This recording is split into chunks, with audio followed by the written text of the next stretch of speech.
thinking to take marine course or pagiging seaman.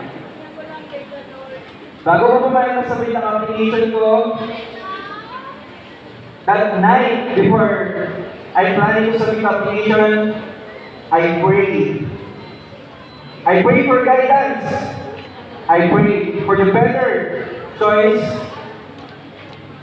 kung ano ba ang kurso na dapat tungkulin. Pero sa hindi ko may paliwanag na dahilan, I shifted my mind and took computer engineering instead.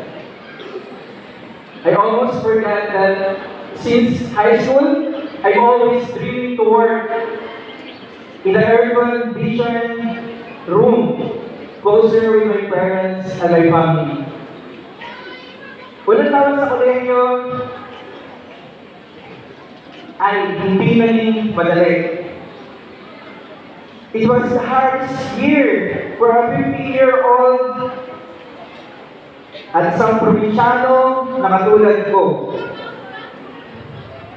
There were a lot of adjustments,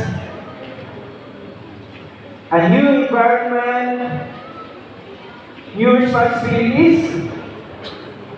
I had to learn also how the things na dati ay sinamama at si Papa lang ang gumagawa. Dito ko rin unang naranasan ang hirap ng kolehiyo. Aside sa hirap ng kurso na kinuha ko, I also experienced discrimination. Unang taon ko ba sa kolehiyo, naging biktima ako ng bullying.